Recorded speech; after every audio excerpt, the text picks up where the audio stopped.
Las cámaras la adoran. La luz se aferra a su rostro como si hubiera nacido para ser iluminada. Valentina Ríos, la eterna novia de México. La sonrisa que ha vendido millones de portadas de revistas. La lágrima perfecta que ha hecho llorar a un continente entero en el horario estelar. La conocemos, o creemos conocerla. Vemos su vida en alta definición, sus romances de telenovela, sus vacaciones en playas que solo existen en los sueños, su caridad cuidadosamente fotografiada, una vida perfecta, un guión sin errores, pero detrás de cada guión hay un escritor. Y detrás de cada sonrisa perfecta, a veces se esconde un grito que nadie puede oír. Un secreto encerrado bajo llave. Un secreto que respira. Un secreto que tiene un nombre. Un secreto que, si saliera a la luz, no destruiría una carrera. Destruiría el alma de una nación que la idolatra.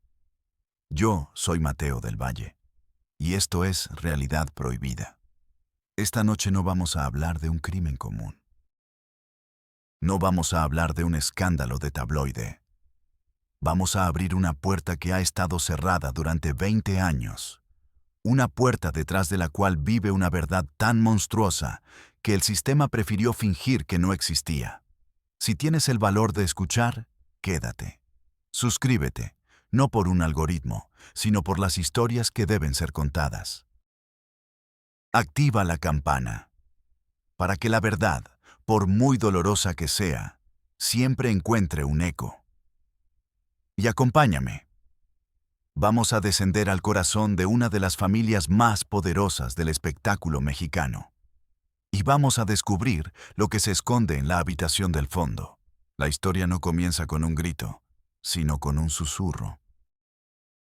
Un correo electrónico anónimo que llegó a la bandeja de entrada de un hombre olvidado. Ricardo Mena, un periodista de la vieja escuela, de los que usaban grabadoras de casete y suelas de zapato gastadas. Ahora vivía de una pensión modesta y de la nostalgia. El correo no tenía texto, solo un archivo adjunto, una fotografía, borrosa, mal iluminada. Mostraba el rostro de un joven, quizás 20 años, piel pálida, ojos grandes y perdidos, y un lunar, un pequeño lunar justo debajo del ojo izquierdo, idéntico. El mismo lunar que tenía Javier Ríos, el hermano de Valentina, su manager, su sombra, el arquitecto de su carrera. Ricardo sintió un escalofrío. No era la foto lo que lo perturbaba. Era el nombre del archivo. Leo, el hijo que no existe. Ricardo conocía la historia oficial. Valentina Ríos no tenía hijos. Su vida era un libro abierto. Un sacrificio por su carrera, decían las revistas.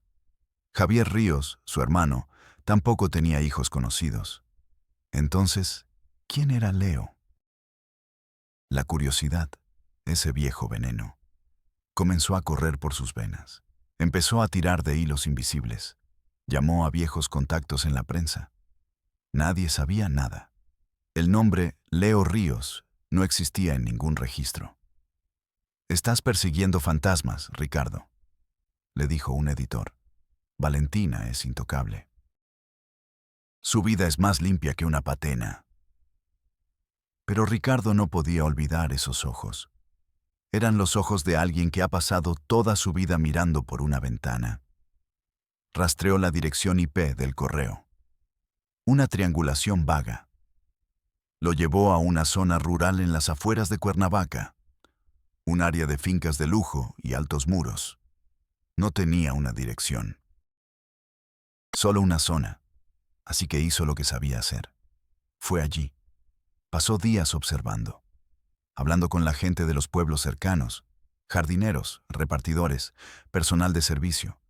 Mencionaba a los Ríos. Todos sonreían. Ah, la señorita Valentina, una santa. Y su hermano, don Javier, un hombre muy serio, muy privado. Nadie hablaba de un joven, de un hijo, de un sobrino. Nada. Ricardo estaba a punto de rendirse. Pensó que tal vez era una broma cruel, un engaño. Se sentó en un pequeño café de carretera, mirando sus notas. El rostro de la foto lo miraba de vuelta. El camarero, un hombre mayor, le sirvió un café. Vio la foto sobre la mesa. Pobre muchacho, dijo en voz baja. El corazón de Ricardo se detuvo. ¿Lo conoce? Component Placement preguntó, tratando de mantener la calma. El hombre negó con la cabeza. No personalmente. Pero a veces, cuando hago entregas a la finca del fondo, la de los muros altos, lo veo. ¿Dónde lo ve? En la ventana del segundo piso, la que da al jardín trasero. Siempre está ahí, mirando. Nunca sale. El hombre hizo una pausa. Se inclinó un poco más. La gente de aquí dice que es el sobrino enfermo de la familia, el que necesita cuidados especiales. Ricardo pagó el café. Dejó una propina generosa. Ya tenía la dirección. La finca era una fortaleza. Muros de 3 metros coronados con alambre de espino. Cámaras en cada esquina. Un portón de hierro macizo. Impenetrable. Pero Ricardo no necesitaba entrar por la puerta principal. Durante 2 días, estudió la propiedad desde la distancia. Encontró un punto ciego en la parte trasera. Un lugar donde la vegetación era densa y un viejo muro de piedra se unía al moderno muro de hormigón. Esperó a la noche. La adrenalina era un sabor metálico en su boca. Hacía años que no sentía esto. La mezcla de miedo y propósito. Escaló el viejo muro. Sus manos temblaban. Sus músculos protestaban. Cayó al otro lado, en la oscuridad del jardín. El césped era perfecto. Las flores, exóticas. Un silencio artificial lo cubría todo. Y allí estaba la casa. Una mansión moderna, de cristal y acero. Casi todas las luces estaban apagadas, excepto una ventana en el segundo piso. Ricardo se movió entre las sombras, pegado a los muros de la casa. El corazón le martilleaba en el pecho. Cada crujido de una rama le parecía un disparo.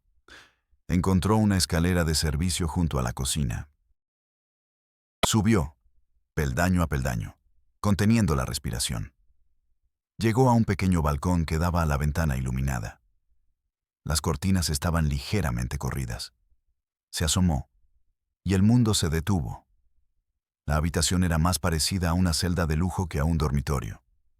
Una cama, un escritorio, una silla. Ningún objeto personal.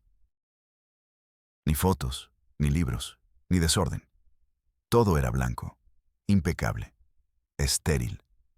Y en el centro de la habitación, sentado en el suelo, estaba el joven de la foto.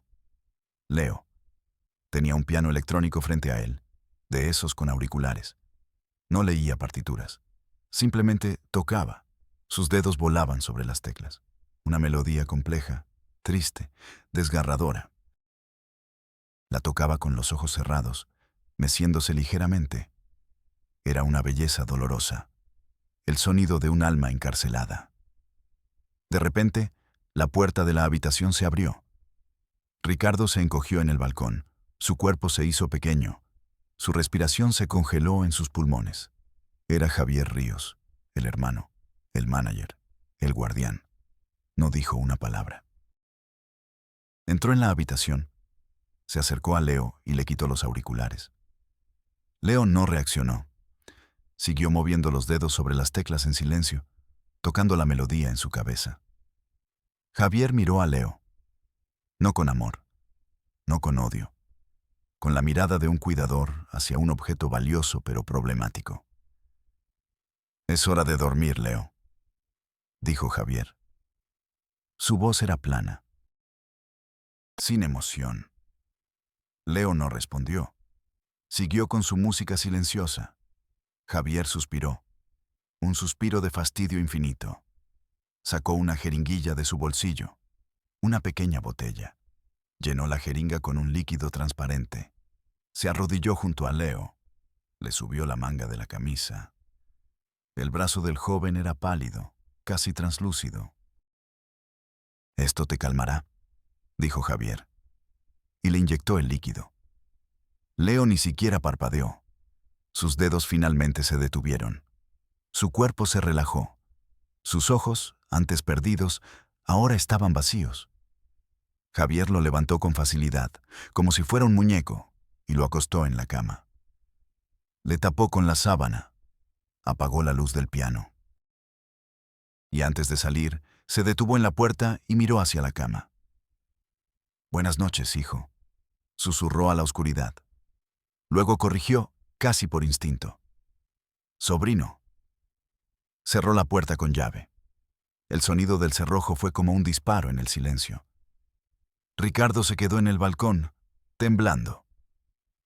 El frío no era por el viento de la noche.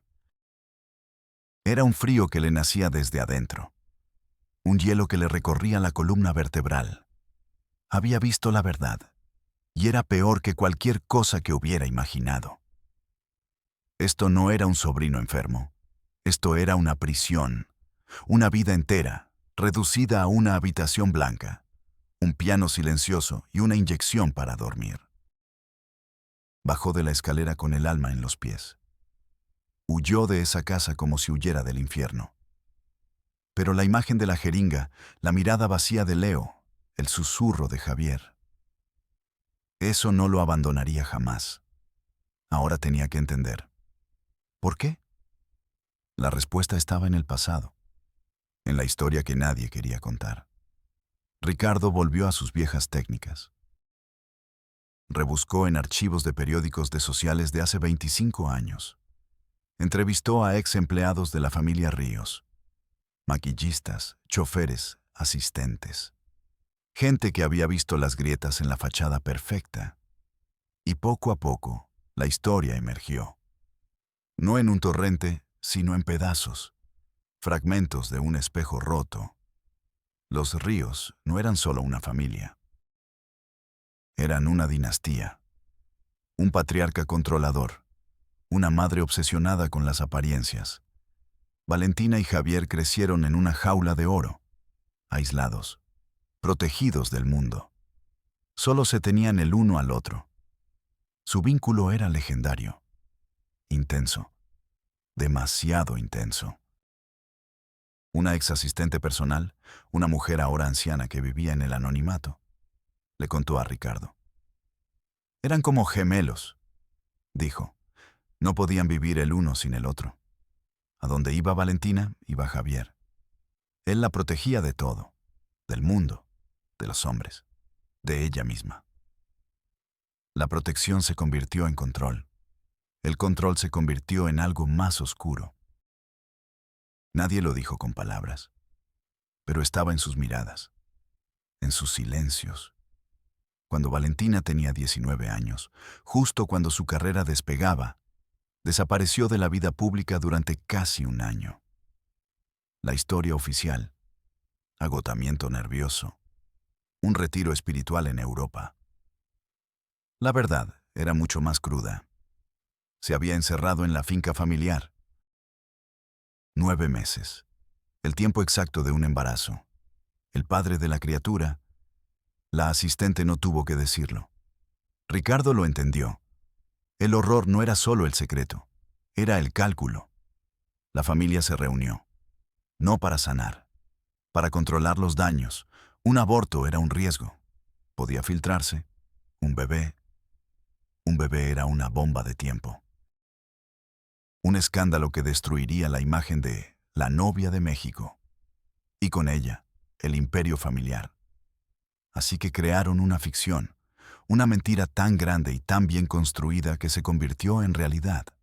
El niño nacería, pero el niño no existiría. Sería un fantasma, un secreto viviente. Lo llamaron Leo. Se inventaron la historia del sobrino enfermo. El hijo de un primo lejano que había muerto en un accidente. Un niño que necesitaba cuidados constantes y aislamiento. Javier, el hermano, el padre, se convirtió en su carcelero. Valentina, la hermana, la madre, se convirtió en el banco que financiaba la prisión. Ella siguió con su carrera. Sonreía a las cámaras. Lloraba en la pantalla. Y cada noche sabía que su hijo, el fruto de un amor prohibido y monstruoso, estaba encerrado a pocos kilómetros de distancia. Una vida por una carrera. Un alma por una portada de revista. Ricardo sintió náuseas. La tragedia no era solo el incesto. Era la conspiración de silencio que vino después. La frialdad con la que una familia sacrificó a un niño en el altar de la fama.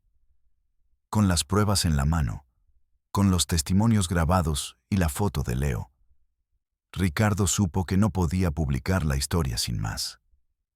Esto no era un chisme. Era un crimen. Un secuestro emocional. Un abuso que duraba ya 2 décadas. Tenía que ir a las autoridades. Creía en el sistema. O quería creer. Su primera parada fue la Fiscalía Especializada en la Búsqueda de Personas Desaparecidas. Esperó 3 horas en un pasillo gris, oliendo a café rancio y desesperación. Finalmente, una funcionaria joven lo atendió. Escuchó la historia de Ricardo con una expresión de aburrimiento profesional. Miró las fotos. Leyó las notas. Al final, levantó la vista de los papeles. Bostezó discretamente tapándose la boca con la mano. «Señor Mena», dijo con una voz monótona. «Entiendo su preocupación. Pero la persona en cuestión, Leo, no está desaparecida. Usted mismo dice que sabe dónde está». «Pero está secuestrado». «Zrenia», exclamó Ricardo. La funcionaria suspiró, como si le explicara algo obvio a un niño. Legalmente, secuestro implica privación de la libertad por un tercero ajeno. Él está en una propiedad de su familia, con su tutor legal, que es su tío. Y lo más importante, es mayor de edad. Pero no es su tío, es su padre. Y su madre es su tía. Está aislado, drogado. ¿Tiene pruebas de la drogadicción? ¿Un análisis toxicológico firmado por un perito? ¿Tiene el testimonio del joven diciendo que está ahí en contra de su voluntad? No puedo hablar con él. Está incomunicado. Exacto, dijo ella, como si hubiera ganado un punto. Entonces, no tenemos un caso. Esto es un asunto familiar complejo. No es de nuestra competencia. Le devolvió la carpeta a Ricardo. Gracias por su tiempo, señor Mena. La puerta se cerró. Ricardo se quedó en el pasillo. El aire se sentía pesado, indiferente. El sistema no estaba diseñado para entender el horror. Estaba diseñado para clasificarlo. Y su historia no encajaba en ninguna de sus casillas. Sintió una oleada de ira impotente. Sus manos, apoyadas en la carpeta, temblaban. El pasillo parecía encogerse, las paredes grises acercándose para aplastarlo. El zumbido de las luces fluorescentes era como un grito en su cabeza. No se rindió. Fue a la policía, a la División de Delitos contra la Salud. Le contó la historia a un comandante con un bigote espeso y una mirada cansada. El comandante escuchó pacientemente. Cuando Ricardo terminó, el hombre se reclinó en su silla, que crujió en protesta. «Mire, periodista», dijo, llamándolo por su antigua profesión, casi como un insulto. «Me trae usted una historia de telenovela. Famosos, secretos, hijos ocultos. Muy bueno para su revista. Pero para mí, ¿dónde está el delito? La drogadicción forzada, la inyección que vi. ¿Usted la vio? ¿Desde un balcón? ¿En la noche? ¿Puede identificar la sustancia? ¿La dosis? Tiene la jeringuilla como prueba». Cada pregunta era un muro. Entienda, sin una denuncia de la víctima, No puedo enviar a mis hombres a la mansión de una de las mujeres más famosas de este país, a registrar la casa buscando... ¿Qué? ¿Un frasco de sedante? El comandante se levantó. Era una señal de que la conversación había terminado. Agradezco su celo cívico, dijo, con una sonrisa que no llegó a sus ojos. Pero si quiere proceder, tendrá que ir por la vía civil. Contratar un abogado. Tal vez pedir una evaluación psiquiátrica. Eso le corresponde a otra dependencia. Llene el formato 7A en la ventanilla de atención ciudadana. Otra vez. Otra dependencia. Otro formato. El horror convertido en burocracia. El dolor archivado en una carpeta. Ricardo salió de la comisaría y el sol de la ciudad le pareció hostil. Se sentía como si estuviera gritando en una habitación insonorizada. El peso de la verdad era insoportable. Pero el peso de la indiferencia era aún peor. Se apoyó contra un muro, sintiendo la textura áspera del concreto en su espalda. Cerró los ojos. Vio el rostro de Leo, vacío. Vio la aguja. El sistema no quería justicia. Quería orden. Y la historia de Leo era el desorden encarnado. Hizo un último intento. Usando un viejo contacto, consiguió una reunión con un asistente del fiscal general del estado. Un joven abogado con un traje caro y ambición en los ojos. La oficina era lujosa. Vistas panorámicas de la ciudad. Aire acondicionado helado. Ricardo expuso el caso. Con más calma. Con más precisión legal. El abogado escuchó con atención, tomando notas en una libreta de cuero. Cuando Ricardo terminó, el abogado se quedó en silencio por un largo momento, mirando por la ventana. «Señor Mena», dijo finalmente, girándose hacia él. «Lo que usted describe es una tragedia humana de proporciones bíblicas. Es moralmente repugnante». Ricardo sintió una chispa de esperanza. «Pero», continuó el abogado, «desde un punto de vista legal, es humo. No podemos probar el incesto después de 20 años. El estatuto de limitaciones ha expirado.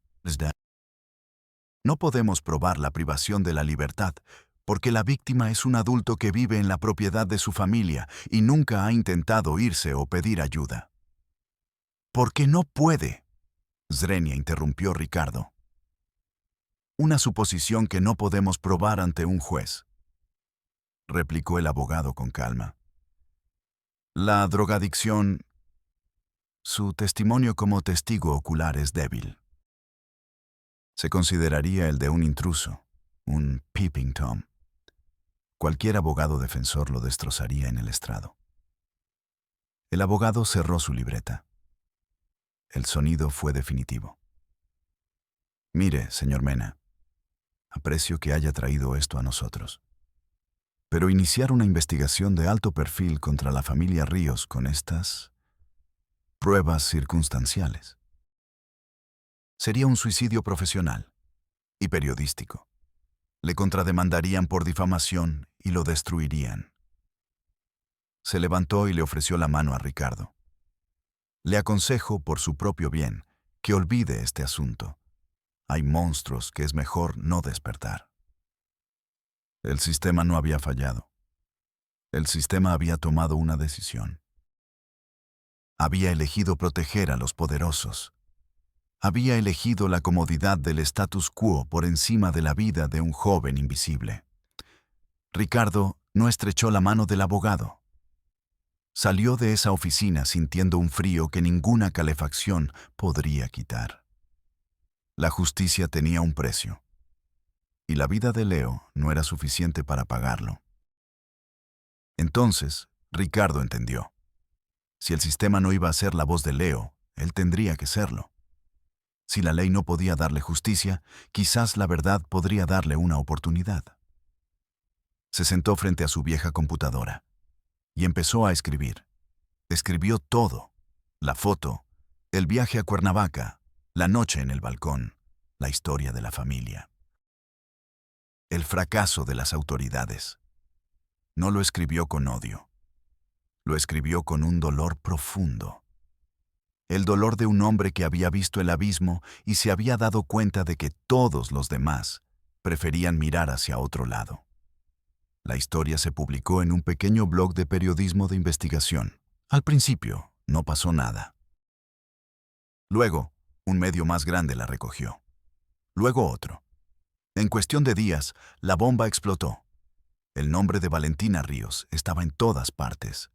Pero esta vez, no por una nueva telenovela. El escándalo sacudió a México.